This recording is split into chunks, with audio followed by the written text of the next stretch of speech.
What is wellness? I think of the image of wellness as like pure joy. The important thing is for people to choose, like, what do you want to do? Wellness are the things your grandmother told you to do. When you really start to think about it, the answer feels more complicated. I'm Maya Feller, registered dietitian nutritionist and author. And I'm Dr. Kavita Patel. We're the hosts of Well Now, Slate's new podcast on wellness. Join us every Wednesday as we tackle that simple yet important question, what does it mean to be well? Before we get to today's episode, I just want to give a note to listeners that we talk about long-term illness. And though this conversation has a lot of laughter and hope, you know yourself best. Please listen at your own discretion. Edit audio. Hello, everyone. I'm Robin Hopkins, and this is Well Adjusting, where I talk to people about life stuff, but not in an NPR way. It's more like we're at the bar, having cocktails, getting into your business sort of way. It's giving drunk NPR. Oh, and producer Steph is here too. Hello. Today we chat, well, dealing with a long-term illness. Hey, folks.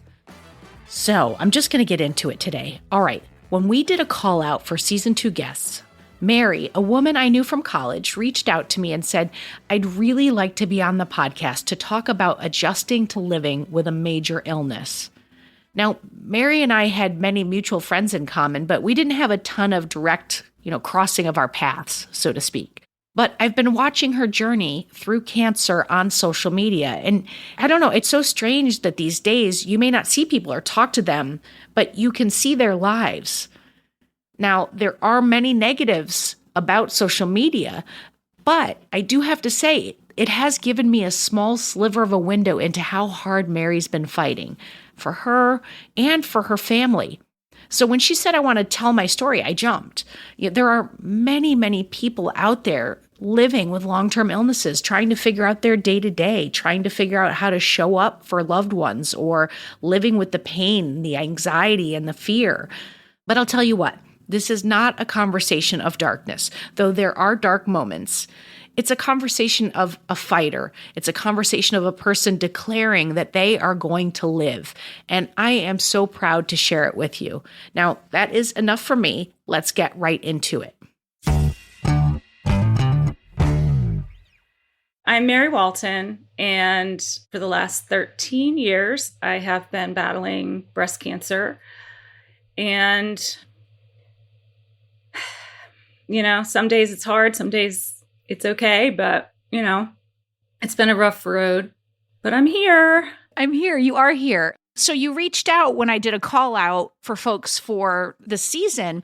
And I mean, obviously the thing that you started with, battling cancer for 13 years is a part of it. But can you say in your own words, what was the reason that you wanted to have this conversation? Well, I think that in life, when you're younger, you really think, oh, I have my whole life ahead of me. And you think everything's going to be positive. I'm going to have a career and I'm going to have a family. And there's just so much excitement. And for me, it was going on pretty well for a while.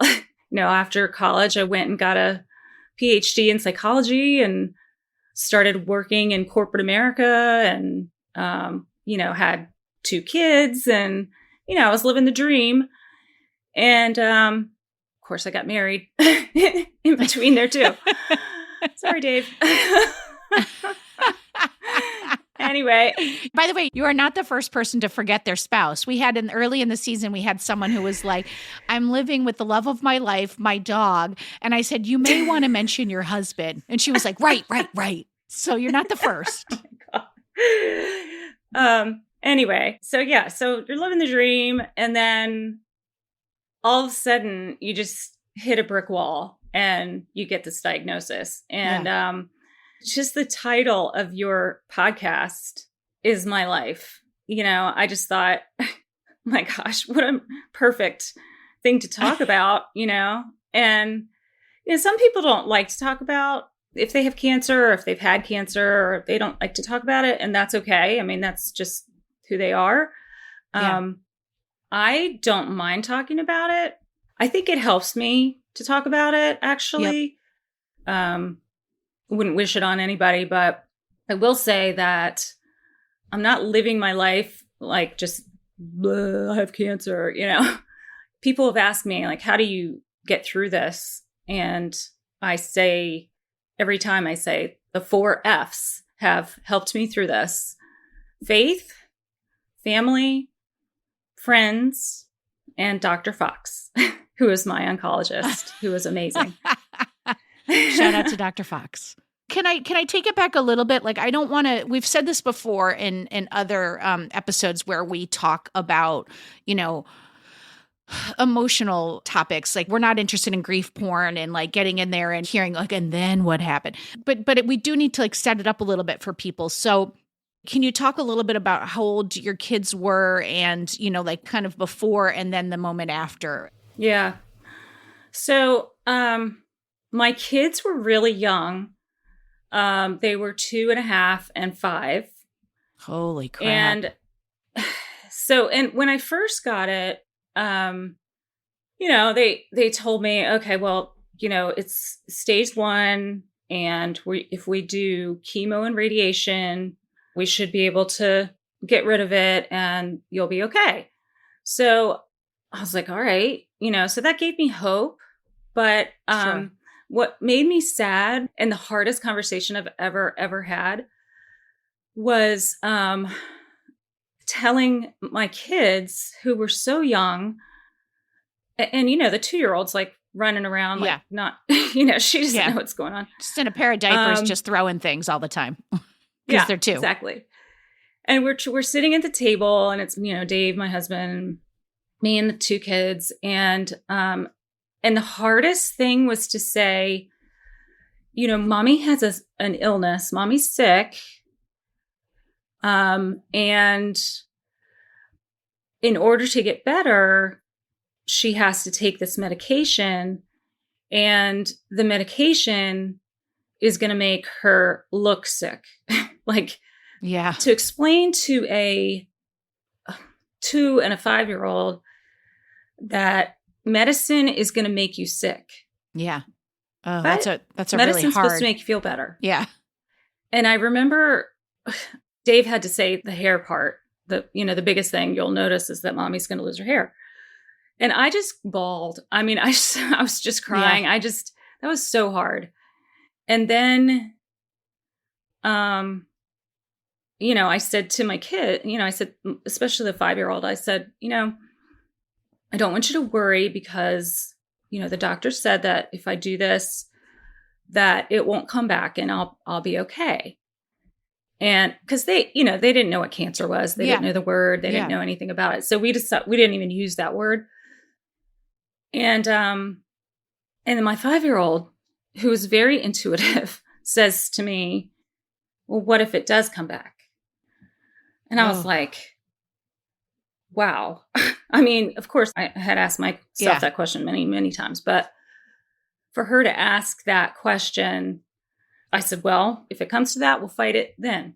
Right? Yeah. Yeah. Yeah. Because it's like, how do you even answering that question when you are yourself like struggling with that exact same thing? Right. Right. And nobody knows, even the doctors. I mean, no one knows if it's going to come back or not. Right. I mean, nobody knows. So I went through the worst probably year of my life that time because they really hit me hard with the chemo in order to eradicate it, or hopefully. That first round was tough. I mean, you literally hit a wall and you can't do anything. And that's a hard age. Your kids are young. Like there's a lot of work for 2 kids under 5 or 5 and under. Yes. And I was pretty much in bed. I mean, I think I would go like every 3 weeks for the chemo. And it was like the first couple of days I was okay. And then it just would hit me. And then I felt awful until it was time to go back. So it was like, oh, I have one day of feeling good. And then I have to go back and do this again. So yeah, it was really tough, but we're very fortunate to have a nanny or caretaker, whatever you want to call it, because I was working full time and she was amazing. And then my mother-in-law and my father-in-law, I mean, they live close. I just had so much support. Yeah. Friends in the neighborhood. Shout out to Michelle, because she said to me right after I got diagnosed, she said, do you want us to set up a meal train for you? Or, how can we help you? This is before I started chemo, so I didn't really know what it was going to be like. And I was like, I'm all right. Don't worry about it. It's going to be fine. I should be able to handle, Thank God she has, she's stubborn too. So she's like, no, we're going to set up a meal train for you. It was amazing. We had 3 meals a week for 5 months. Wow. And I mean, it was amazing. And that's why I say, how do you get through this? One of the F's, friends, family. It was really, really awesome to have that.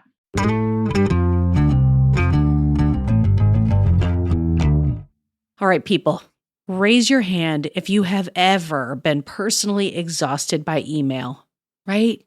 Same, friend, same. We're all so constantly inundated with email. And if you're like me, going through your inbox becomes less about responding to everything and more about just finding a way to keep tabs on the messages that really matter, like the ones from the school telling me my kids are in trouble that I get all the time. Anyway, that's where SaneBox comes in. Think of it as an EMT for your email. As messages flow in, SaneBox does the triage for you, sifting only the important emails in your inbox and directing all the other distracting stuff, you know what I'm talking about, into your Sane Later folder. So you know what messages you need to pay attention to now and what stuff you can get to like eventually after maybe a nap or, a cocktail. It also, and I know I'm waxing poetically, but it has some very handy features like the Sane Black Hole, where you can drag messages from annoying senders that you never want to hear from again. Bye, friend. Oh, and it also has Sane reminders to ping you if someone hasn't replied to your email by a certain date. I mean, nothing like having to follow up on your follow-up, am I right? All right, best of all, you can use SaneBox with any email client or phone anywhere you check your email. I mean, come on. See how SaneBox can magically remove distractions from your inbox with a free 2-week trial. That's a deal. Visit sanebox.com/well today to start your trial, and you're going to get a $25 credit. That's sanebox.com/WELL. Go ahead, folks. Get it.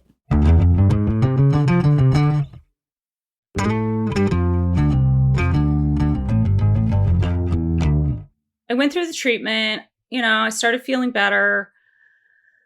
I thought, okay, everything's good, hopefully. But one thing about cancer, like once you have it, anytime that you have like a bump, a bruise, oh, my leg hurts, anything, oh crap, I mean, it's just like... Yeah, there's just, I imagine, a strong fear that it's still in there or it's coming back. Absolutely. And everybody says that. I mean, everybody says that. And that is a really hard thing. And then I remember one of my nurses early on, I said, after that first, chemo, that whole treatment stuff was over that first year, I said to her, well, now what do I do? Yeah. I mean, I feel like at least when I was on treatment, I knew that the cancer was being killed, you know, but when you're not on treatment, like what's going on in there? You don't know. About a year after treatment was over and everything, I started feeling this lump under my arm, and my arm started feeling really, it was almost like, if you have a tight rubber band around your arm or your hand or whatever, and it's just feeling like numb. And I was like, that doesn't feel right. And so, of course, you jump to, oh shit, it's happening, And unfortunately, I went in to the doctor and he confirmed that it was there.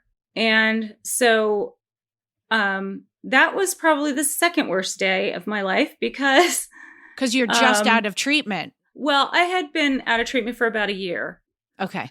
So, so my hair grew back. I was all, back feeling like, okay, I'm back to normal. And the thing about the cancer that I have, there are so many different types of breast cancer. And I happen to have what's called triple negative. It's the most aggressive type. And I read that if it comes back, then your chance of survival is like very small. And you could, basically live for maybe 2 years. And oh my God, so, that's not something you want to read. No. Obviously. So that's the dumbest thing I could have said, but I said it. It's out there. No, it's true. And actually my doctor after that was like, stop going on the internet. He was like, his internet bashing. He's like, stop it. You are going to drive yourself crazy. Yeah. And he said, just because it says that doesn't mean it's going to happen for you. Let's just treat this and move on. You're going to be okay. Let's just go with it, So when we found out, that it had come back, that was just, Dave and I were just so upset. Telling our kids the second time was like, well, it did come back. And, I think that it's been really hard for them. Yeah. And I always told myself, and I told Dave, and I've always said, you know what? I am going to live for them. I am going to fight like hell to be here for them. And yeah. Didn't think I was going to cry. Damn it. But they are now 18 and almost 16. And my daughter is my 18-year-old's going to college next year. And I'm just so happy that I made it, to see them grow up. And I was here for them. Yeah. Take a breath. Yeah. Can we talk a little bit about the kids? I'm a parent too. And I'm just thinking about how, obviously there's the will of just like, I'm going to be here for them. But like, there's all the psychological stuff that's going on, like you said, of like, is it going to come back? Oh, now it's back. Like that alone without children would be difficult because you're trying to be like, I got to fight. You got to remain positive when you feel shitty. So like you're having to do that. And then at the same time, you got to like bring yourself over here. And then you just have to be the mom that shows up at practices and class things and PTO and maybe not show them or show them how you're feeling. Like all of that's happening. So how did you pull that off? Well, emotionally, I'm heavily medicated. So that helped. I'm on like antidepressants and anxiety meds to this day. We'll get into that later, but, physically, so interestingly, the first round of chemo was really, really hard. It was harder than the second round and the third round and the fourth round. So the second medication wasn't as bad. So I was able to do more. I tried to make it. So I was going to lose my hair again, which is like, oh, God damn it, And when I say lose your hair, you lose all of your hair. And no eyebrows, no eyelashes, no, everything. And that makes you look sick. I got my eyebrows tattooed on at one point, which was awesome. But anyway, so the first time I knew I was going to lose my hair, I had long hair. And I said, Dave, let's make this kind of fun. Let's have a hair cutting party. And so my niece is a hairdresser. And she cut my hair, and we did this all in my kitchen. But we had just had family portraits done, and our photographer was, I was telling her about it, and she's like, oh, do you want me to come and take pictures? And I'm like, sure, why not? So we had balloons, we had cake, And And so when I was sitting at the chair, getting my hair cut, she put my hair into 2 ponytails, and she let Alexa, my younger daughter, cut one, and Malia cut the other one. So they thought that was fun. Yeah. And so we laughed. I mean, so we made it into something that wasn't so scary and so awful. Yeah. The second time I said, all right, how can we top that? So, I mean, I'm always trying to find positive things in anything. So I got 5 different colors of hairspray. And we invited the neighbor kids over and my kids. And I sat outside and I said, here, go for it. And they sprayed my hair. So I came out with red and orange and blue and all these different colors of my hair. It just maybe makes it a little less scary for them. I don't know. Yeah. And it just made it fun. You have to laugh, or I did, not everybody, but, cause everybody deals with it differently. But I just felt like, you know what? Okay, this is happening. It sucks. Let's do something to lighten it, So in general, was that your path with the kids, that you were like, I may have to give them this news, but I'm going to try to find some positive moment in it? Yeah. At first we decided, Dave and I decided, okay, let's not use the term cancer. And I kind of was like, I'm not going to show the kids my feelings. Like when I'm upset, or if I get bad news, I'm just going to, yeah, okay, it's going to be fine, and even though I'm like dying inside, and it doesn't work. So when I first got it, because I had lymph nodes taken out of my armpit, my arm was really sore, and I had drains, and it was just really, really painful.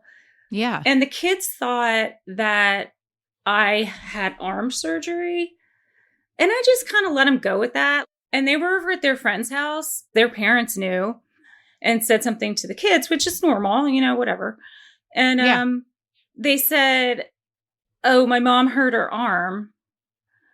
And they're like, no, she didn't. She has cancer. And they were like, no. What? Yeah. So I was like, oh, shit. So they came home and told us that. And I was like, okay, change of plan. We need to tell them everything, because with kids, if you hide something from them, they pick up on that, and then they could think it's worse than it actually is. That's a really good point. So with the kids, I remember, as young as, I guess my younger one, she might have been 4 when I got it, when it came back. And, she understood, but she didn't understand. Right. So, but she understood a lot more than I thought she did, because I remember this like it was yesterday. I was in the bathroom brushing my teeth, and she was in the bathroom with me, standing next to me. She was getting ready for bed. And she said, Mommy, I can't do this without you. And I said, what can't you do without me, honey? I can't live without you, Mommy. I just can't. And I was like, oh my God, she's 4 years old. And,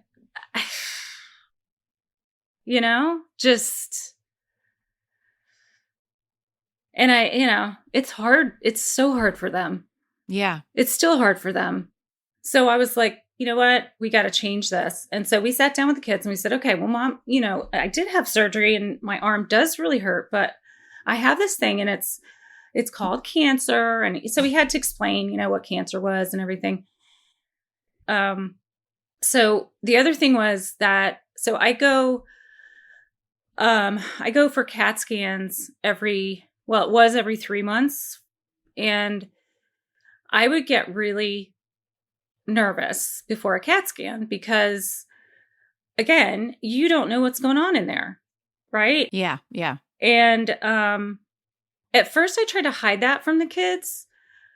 And then I was like, you know what? No, they need to know how to process emotion and what is appropriate emotion, right? And so if I got bad news, I tended to not show them that I was upset. Yeah. Again, I learned, nope, show them you're upset. It's okay to be upset. Yes. So it sounds like you had many touches with cancer over the years. And so your experience changed, but also like your children are very different ages and like can comprehend different things, and you can have conversations with them and communicate with them in different ways. So I guess I just kind of want to know timeline wise, when did you feel like that shift happened where you were like, oh, I have to let them in on this more? Do you remember at what stage you were at or how old they were? And also, where are you at now? Like, what does the now picture look like with them? Where I am right now is I've been on a treatment break for 2 years because the treatment worked really well to, suppress, I guess, the growth of the tumors. And so, I'm doing really well. Knock on wood. As far as I know, I'm doing really well. So about, I don't know, a year ago, I was still having the CAT scans every 3 months. And every time I'd get a CAT scan, I would get more and more anxious. And I felt like I could only live my life for 3 months. And then I had to adjust to whatever, answer I got from this CAT scan. So I felt like I was adjusting every 3 months. And that's so hard. I mean, it's just like, can I go on a trip? Well, I don't know, because I might be on chemo then, And so I went in to get my CAT scan, and Dave was with me, and he said to Dr. Fox, she's getting so anxious about these CAT scans. And they have a term for this. It's called scanxiety. And it is real, let me tell you. Yeah. And that's when I really need that medicine. Yeah. But so my doctor, in his wisdom, says, well, how about we do them every 6 months now? And I'm like, oh, I don't know. Because then that's scary. Like, then you don't know for another 3 months, But we tried it. I was not nervous. I mean, I was a little bit anxious, but I wasn't as anxious as I was with the 3 month time period. Yeah. And I think it's because I could plan, I could live my life knowing what my life was going to look like, Yeah. So even if like, let's say next time I go in to get a CAT scan and it's, you have to go back on treatment. Well, at least I know what the next 6 months are going to look like, Yeah. Yeah. Yeah. Well, can I ask you this question? So you mentioned like what you do for yourself. Like one, you seek medication, which is super smart, to make sure that you can help with your anxiety and depression. What other things do you do for yourself to like that sounds like that was a very smart move to recognize that every 3 months was just too much emotionally. So you switch to 6 months, even though that gives you a little bit of anxiety, but it gives you some room to breathe. But like in your day to day, what do you do for yourself to help yourself live, for lack of a better word? Because it sounds like you're always like trying to start living, and then fucking cancer smacks you in the back of the head. Yeah. Well, I've always been a doer and a creator. Like I like to make things.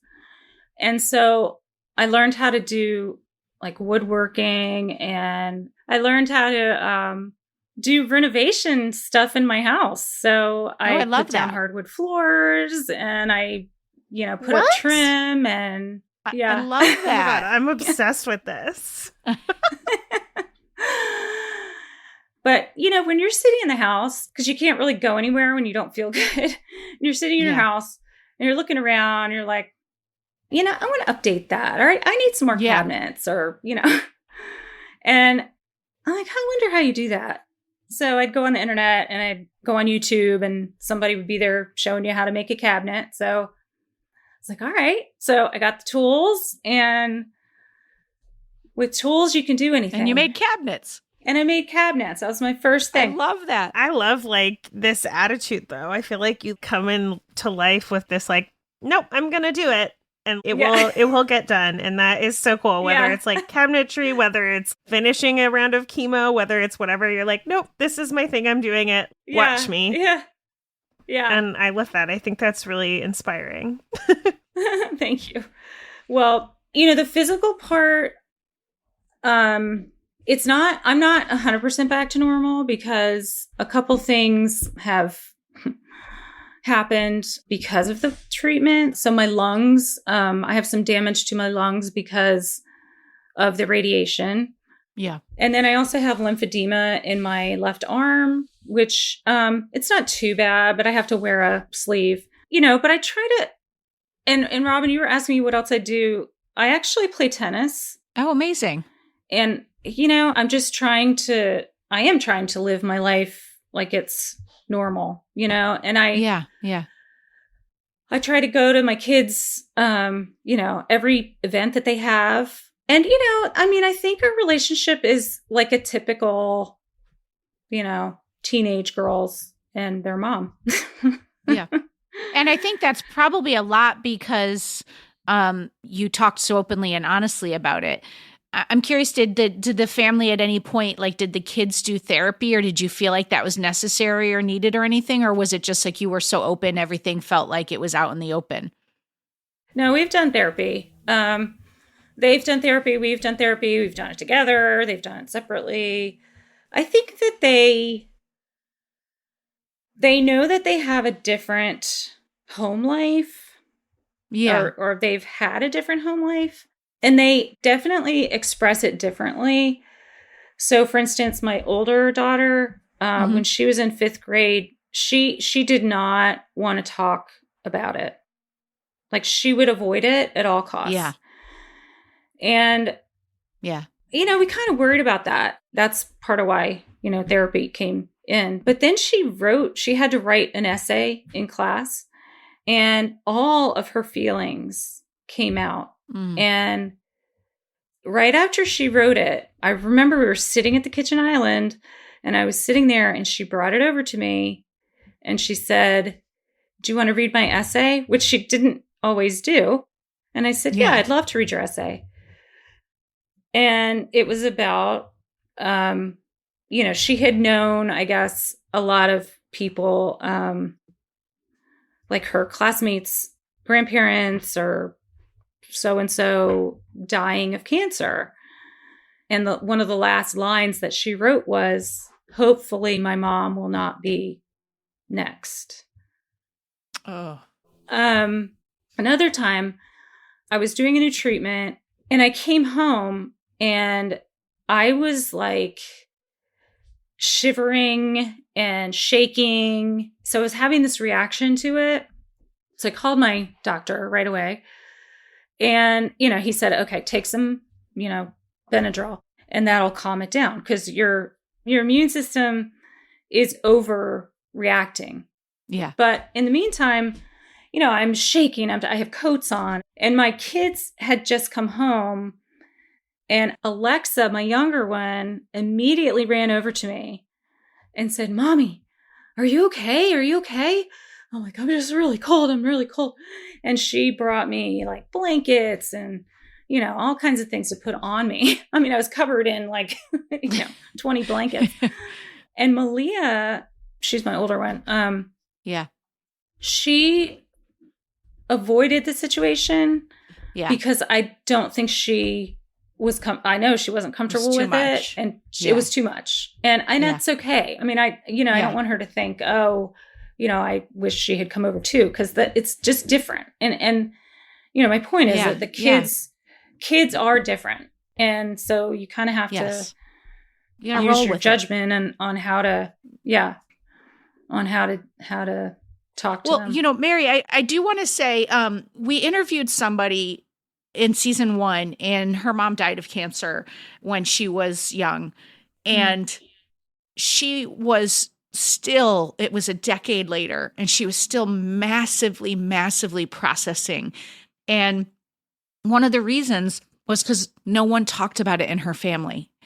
And I just want to say, like, hopefully it doesn't sound wrong, but I'm so proud of you, because I can't even imagine as a parent how hard that must have been to be so honest and to go through all that. But you did all that for your kids, and you managed to give them something as normal as you possibly could in very trying circumstances. So I think you should be incredibly proud of yourself. And I think you did a wonderful, wonderful thing for them, because like I said, she's still really struggling. And it doesn't mean your kids, won't have their struggles too, but they may have so many more tools to handle it because of what you did. So, well, I hope so. Many props to you.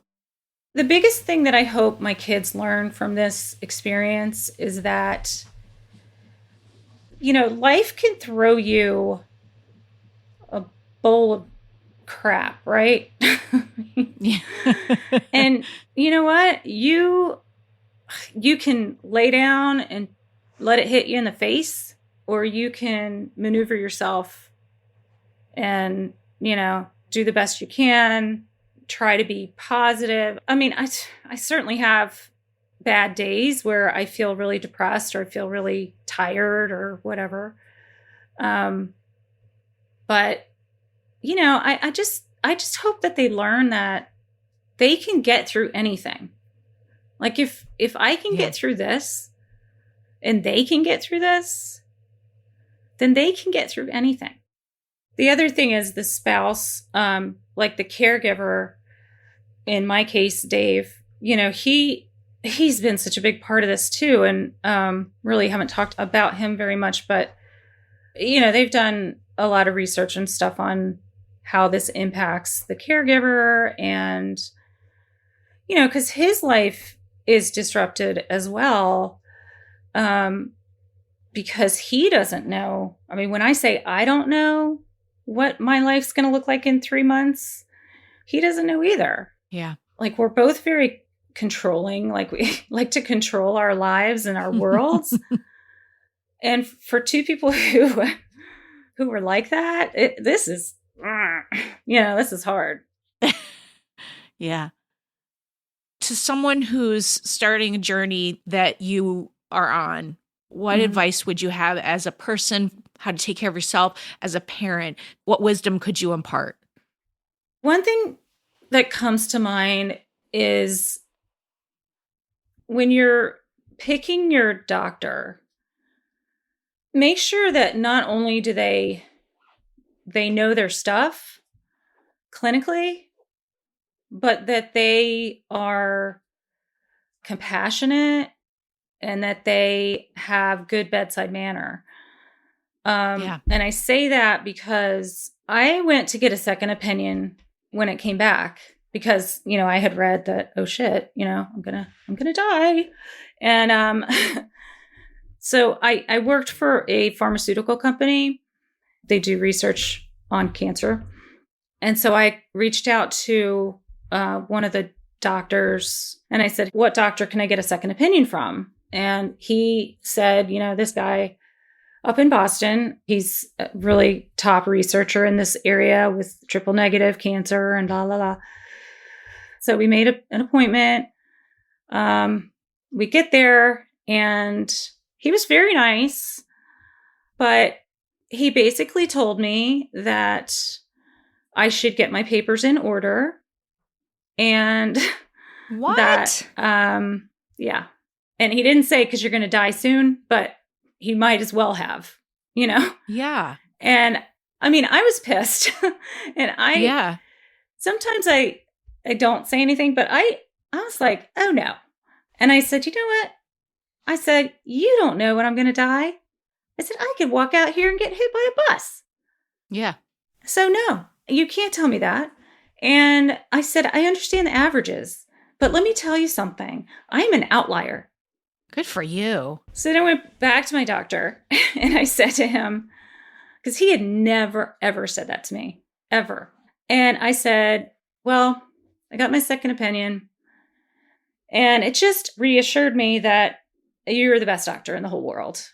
And he's like, I learned early never to say that to somebody, because if a doctor says that to you, sometimes you believe it and then you live it, self-fulfilling prophecy. Yeah, you give up hope. Yeah. Hope is so important. Exactly. Yeah. So some advice that I would give to people is, if someone ever says that to you, a doctor ever says that to you, no, maybe I wouldn't have been the outlier. I mean, I happened to become the outlier, but I could have been the average, but don't tell me that. Yeah. What I'm hearing is, regardless of the outcome, you're advocating for yourself. And I think that is, like, first of all, very powerful, especially to do in a time where you don't feel very powerful, maybe, and in a setting where you're not the authority in that setting, right? You're like sitting on the bed or whatever, and the doctor's above you, and they're like, I am the being of all knowing and blah, blah, blah. So to me, that's very powerful that you were able to, stand up for yourself and advocate for yourself and, tell the doctor what you needed, and then go back to your doctor and be like, yeah, I need you. Yeah. And that is so cool. Yeah. Normally we have these conversations, and I feel like Robin and I do our best to sort of like talk through an issue that someone's experiencing or presenting. But I really feel like this one, like, everyone that listens to it will come away learning a lot from you. So I think so too. Thank you for like sharing this, first of all, and being strong enough to share it, and much respect and admiration for you. Yeah. Thank you. And we're sending all the love to you and your family to continue healing and to continue living, because that's really what you're doing, and it's incredible. So thank you. Thank you so much for sharing everything with us. You are so welcome. It's my pleasure. You have reached the Well-Adjusting Expert of the Day. Today, we've got two very special experts of the day. Here are Mary's daughters, Malia and Alexa. Hi, my name is Malia. And I'm Alexa. And we're just going to be giving some advice to both parents and children who are kind of in our same situation. So we're going to start off with any advice we have for kids that are in the same kind of situation and going through the same thing that we've been through. I think like one big piece of advice I would have that it took me a while to learn is that talk to your sibling about it, because I know that both of us, since we were so young when it happened, didn't really understand what was happening and how to process it. But I think it's really important to kind of go through those emotions with your sibling if you have one, or a friend or a family member of some kind, just because they're going to understand what you're going through, because they're also going through it, and it helps to feel less alone. Yeah, like to add on to that, I remember when I was in like 3rd grade, I had one of my best friends, and I would talk to her or FaceTime her maybe on CAT scan day, because I had a phone at a pretty young age, but I would FaceTime her. And just having someone in your community in your like everyday life at school, just to like maybe just exchange a look, or just them to be able to know what you're going through, and for them to like make your day better in a way, has really helped me. Yeah, and then the second thing is for parents, kind of just keeping it positive and less of a looming thing that's over everyone's heads. Yeah, I remember when we were younger, my mom had these hats to like keep her head warm, and we would call it her like pirate hat, and we would like run around like pretending like we were pirates with her hat on. And like just being able to be a child is one of the most important things, and like letting your child still have fun. Yeah, I think it's really easy to get caught up in all of the negatives and kind of worrying about your kids and how they're going to deal with it, but in a way that almost makes it worse, because you don't want to hide things from them, because that can be really scary when you already don't really understand what's going on. If you find out like that they're keeping something from you, even if it's not like a really big deal to you, I think just being open and honest really helps with accepting what's going on. And just like remember for parents to not let your family drift apart, because it's really easy, because you're all going through something so deep. Yeah, a big thing for us that have helped with that is during the scan week, like the week before our mom gets her CAT scans, that's the week when we're all kind of going through a lot of emotions at once. And it's hard to remember that you're not going through it alone and that everyone in the house is going through it. And it's also really easy to take it out on each other. So I think one thing that's helped us with that is having more family time like that week and really trying to focus on spending time together rather than the result of the scan. Yeah, and just like understanding what your kid is going through too, because I remember when I was really young going to like my friends' houses and like seeing just that their moms have like long hair and they weren't like tired or sleepy all the time. It was kind of confusing for me to think like, why can't my mom be like that? And just like being open and honest with your kids, but also like if they're at such a young age, maybe trying to filter it a little bit because it's such like a harsh topic for a little kid to learn. Yeah, it definitely took us both a while to understand and like actually fully realize what the situation was, just because when you're so young and that's all you know, you don't really realize how different your experience is and your childhood is because of that, especially compared to like your peers or your friends. Yeah. So sometimes even really small things can almost like trigger that a little bit. It definitely helps to have like as much information and as much family support as possible, just so like you don't feel like you're alone. Like you're not the only one going through it. The whole family is kind of in it together. Yeah. And just knowing that even though it's so hard when a young kid is going through this, that it will provide them with so much more like emotional stability. Yeah. Thanks. Because I know, especially for me and my sister, we've been able to be really emotionally like mature in a way that a lot of other girls our age might not be. But it's just like being able to handle your emotions better and just understanding what you're feeling is really important. Yeah, I think the first step towards that is just accepting it and saying like, you know what, like I can be upset about this all I want, but it's happening and it's not my fault. It's not anyone's fault. And there's nothing you can really do except for accept it and process it. Once you do that, I think it's a lot easier to kind of live with it and accept it as a part of like something that happened, a part of your childhood and a part of like your family dynamic. So I think that's why it's so important to be so open about it with each other, because as soon as you know that you're not alone, it's a lot easier to process the emotions that you're going through because you're surrounded by people who understand that and are also going through those same emotions.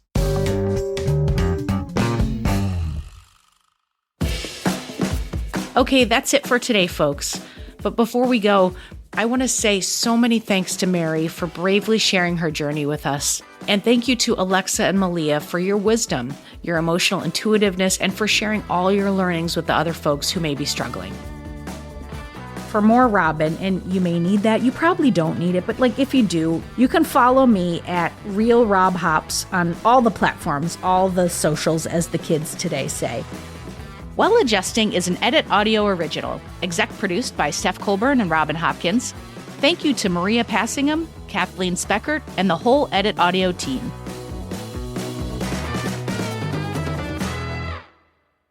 Oh, hey, before you take out those AirPods, this show is just for entertainment. If you are in need of help, please, please, please reach out to a professional. Go ahead and get that help. You deserve it.